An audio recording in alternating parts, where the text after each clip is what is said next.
Hi, I'm John Jameson from Marymount University. The word narrative is all over research in all kinds of disciplines these days, and it can mean a lot of different things in a lot of different contexts.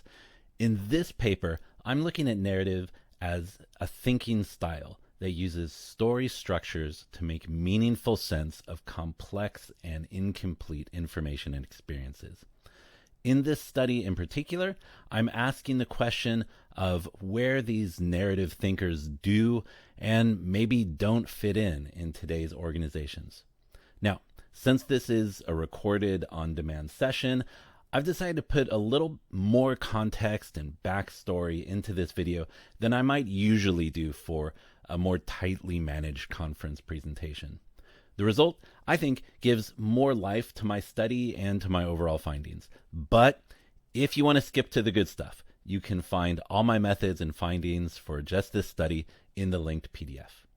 So the idea that we can understand our world and ourselves better by thinking about them as stories first started to take hold in the cognitive psychology literature in the 1970s and 80s. And as far as I can tell, the idea was really introduced into the management literature in the 90s with researchers like Boje and Weiss. Management research into this idea of narrative cognition has been picking up in the last 10 years especially, and has led to deeper understandings into some important management outcomes. So, what does narrative thinking look like, and who are the narrative thinkers? Narrative thinking is described by Herman as a scaffold for more general cognitive structures. By thinking about complex and incomplete information and experiences in terms of a story, we can give shape to that information and experience. In this way, we're able to make a more insightful perception and make better quality decisions. And the positive outcomes of narrative thinking have been quickly populating the organizational research. Weiss describes this kind of narrative thinking as being critical for sense making. He says narratives should represent flows more plausibly and accurately than does content that's dominated by statistics, structures, nouns, the impractical, and lists. Ibarra describes narrative as central to identity work, and Jansen and Shipp tie narratives to understanding employees' understanding of changes within themselves and their environment. Now, if we want to think about what is narrative cognition, we should think about what is not narrative cognition as well. Conceptually, narrative cognition contrasts with analytical cognition, where narrative cognition uses story structures like plot and characterization. Analytic cognition is concerned more with logic, objectivity, depersonalization. Analytical and narrative cognition are often compared as two sides of a spectrum of thinking styles. On the one side, analytical thinking or analytical cognition is more objective. It should be abstract, categorical, should be formal, it should be structured and reproducible in any context. Narrative cognition, on the other hand, doesn't seek objectivity, it seeks verisimilitude. It can deal in the hypothetical. It's more dynamic and intuitive. It seeks holistic rather than structured understandings. And instead of being reproducible, it embraces the phenomenological. So, which one is better? Well, with the focus in many organizations on reliable business intelligence, evidence-based management, and reproducible research, the narrative cognitive style can seem unattractive by comparison. Comparing narrative cognition with analytical cognition has led some researchers to link narrative cognition with overinterpretation, manipulation, overconfidence, and populism. Even James Pennebaker, whose work in the 1990s, 2000s, and 2010s has argued for narrative interventions to deal with trauma and stress, and who actually created the measure that's used in this paper. Even Pennebaker has written about the association between the narrative style with political populism, overconfidence, and reduced individual performance. Given this tension between the light and dark sides of narrative cognition, It seems uncertain if narrative thinking has any place in modern organizational life, but it seems equally uncertain whether we can live without it. So, since narrative cognition may not be a concept that many people are familiar with, and it does sound very jargony, let's start with a short look at how narrative cognition is operationalized and measured. Building on a measure introduced by Pennebaker, I use text analysis methods to extract a measure of narrative from participants' text samples. The equation for the calculation looks something like this. We start with words in the text associated with narrative. These are pronouns, auxiliary verbs, conjunctions, adverbs, and negations. Don't worry if you don't recognize all these words. We're going to take a look at an example in a minute.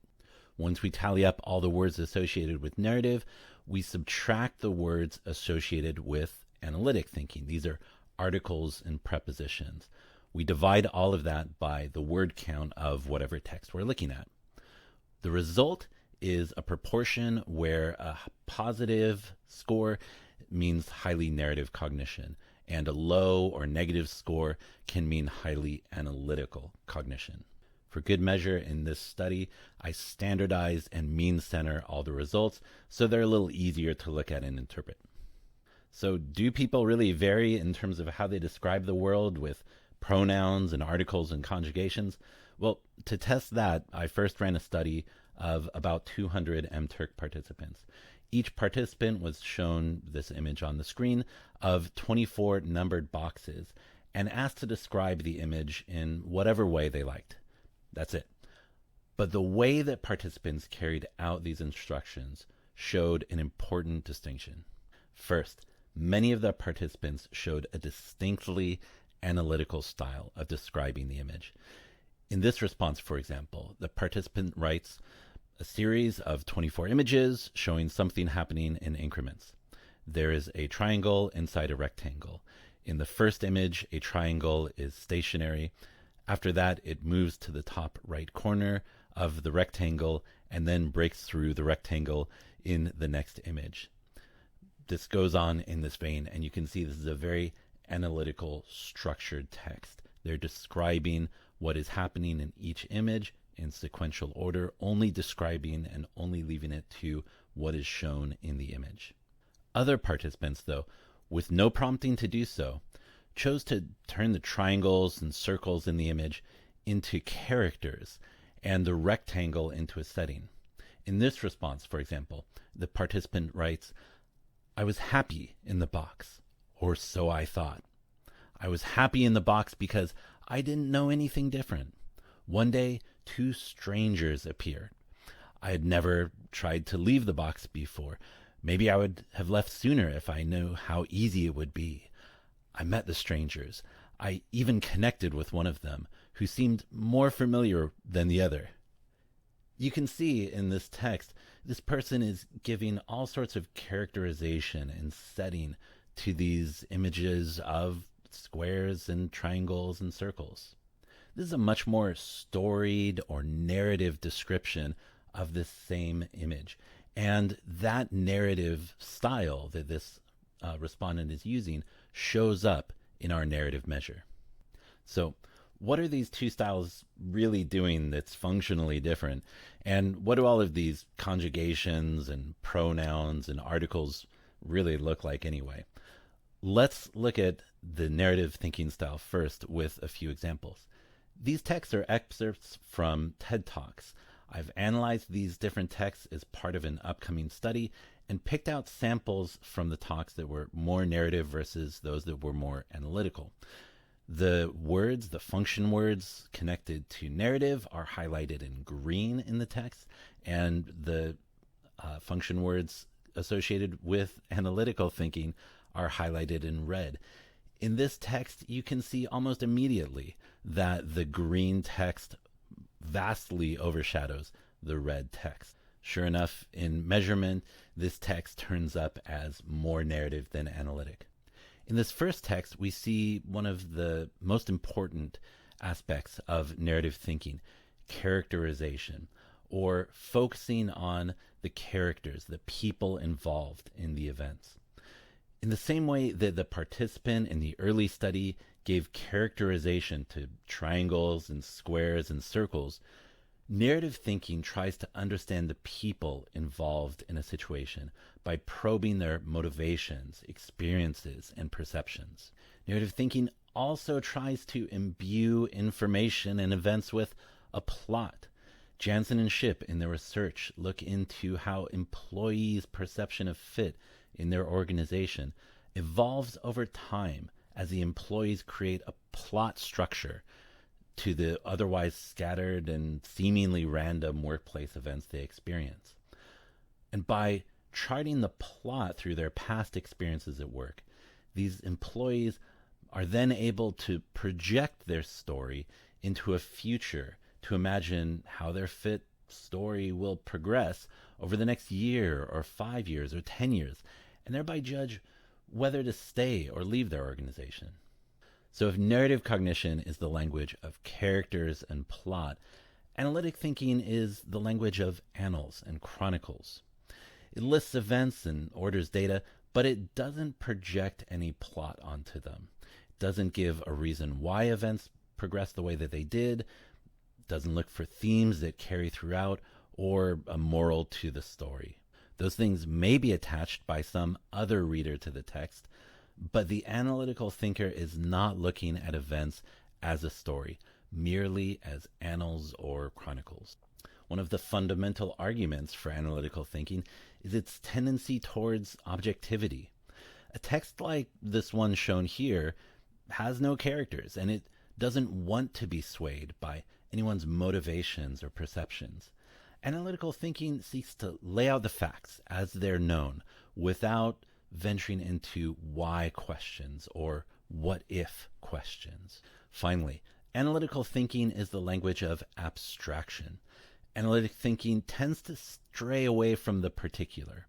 Characters, experiences, or perceptions that may vary over time and space. In this way, analytical thinking is the language of instruction manuals and logic textbooks. While studying how narrative thinking is reflected in text and how we can measure it, I also became interested in whether we could view narrative thinking as an individual difference. For another one of my studies, I looked at data on student application letters to a U.S. university to see if applicants varied along their narrative styles. Sure enough, highly analytical students tended towards programs in engineering, architecture, and business. Narrative writers and supposedly narrative thinkers, on the other hand, were applying to programs in education, communication, and nursing. These significant differences seem to suggest that there could be a difference in where narrative thinkers feel they fit in and which programs feel that narrative thinkers fit in with their program. So given all this about narrative thinking and individual differences, I wanted to investigate just where lay people feel narrative thinkers do and don't fit in within organizations. After all, if business researchers and gurus alike have bemoaned the decline of analytical thinking, then would narrative thinkers be welcome at all? And even more fundamentally, would other peers be able to perceive a difference between narrative and analytic thinkers and make judgments about them based on that perception? The first dimension that I considered for analyzing narrative thinkers' fit was a worker's fit within their industry. The earlier study of university applicants seemed to show a distinction between students in technical and scientific fields versus fields that centered on communication and interpersonal interaction. So I first wanted to see if narrative thinkers would be more welcome in industries that are less technical and more interpersonal. The second dimension I wanted to look at was seniority. Prior research has suggested that starting employees at the bottom of the organizational ladder are often tasked with the more routine analytical work of data processing, operations. More senior leaders can often be seen as finally able to not only tell their own story, but to craft the story of their whole team and of their organization. To test these ideas, I designed the study reported in this paper.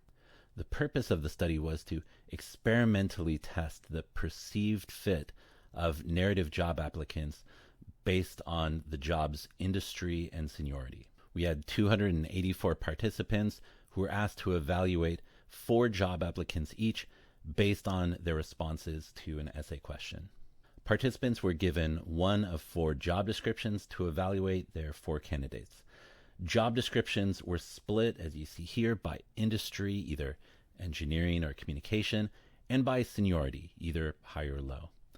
The 4 essays they were given were taken from the same study mentioned earlier, where the participants described the movements of triangles and circles across 24 frames.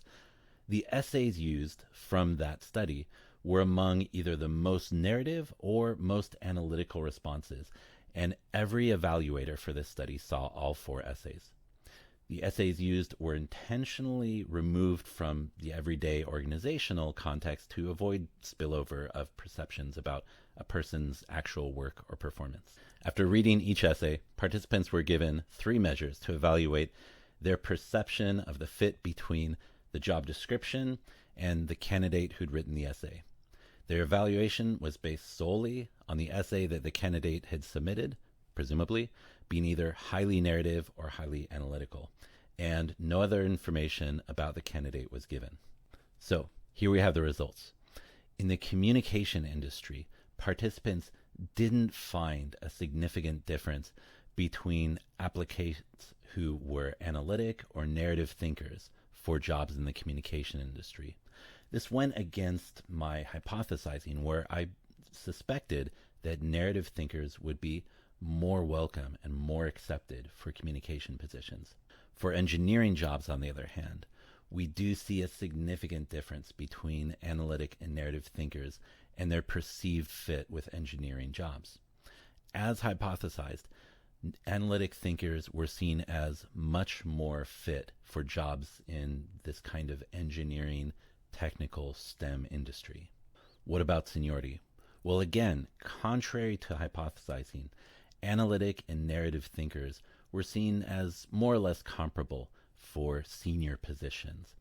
At the senior level, participants didn't find a significant difference between the fit of analytic and narrative thinkers for these jobs. For junior jobs, on the other hand, we do see a significant relationship. And as predicted, junior positions are seen as much more fit for analytic thinkers, where narrative thinkers are seen to be less fit for this kind of junior role in whichever industry. So what does this mean when we put this all together? Well, participants were able to distinguish between narrative and analytic thinkers for job evaluations.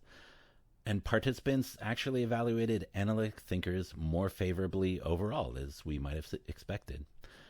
In particular, narrative thinking was evaluated as significantly less fit for technical work, but it wasn't significantly different for the more interpersonal work, like communication. Narrative cognition was also evaluated as significantly less fit for junior work, but not significantly different for senior work as expected, where I expected to find a preference towards narrative thinkers. How might we use some of this? Well, it's interesting to note that work in interpersonal industries such as communication, education, nursing may be more attractive to people who tend towards a more narrative style of thinking. Similarly, work in fields such as STEM may be more attractive for people who tend towards more analytic thinking. And further, they may even be evaluated as being more fit by hiring managers and supervisors. Work in more junior roles, though, may be viewed as more analytic and not suitable for narrative thinkers, while at senior leaders, the stigma against narrative thinkers seems to vanish. How might we carry this forward and look for building more theory around it? Well, for one, we might improve our understanding of narrative thinking in industry with more field testing narrative thinking in more STEM versus more interpersonal industries. In terms of studying seniority, one shortcoming of this study may have been that we were serving a general population. These are people who log on to MTurk to make a few bucks an hour to take surveys. they may not be as conversant with senior levels in organizations as they are with junior levels. So, to continue studying seniority in narrative cognition, we might want to look for participants who are either conversant with, they work with senior leaders, or they're senior leaders themselves. Finally, this study used application essays that were completely removed from an organizational work context. That was by design, but more naturalistic job application materials and workplace texts might give an interesting contrast in replications. All right, I appreciate your time watching this whole recording. If you've made it this far, you must really be interested in narrative cognition. And if you're interested in this research, I invite you to reach out and talk to me about it. I'd love to get your feedback and to talk to you about future studies.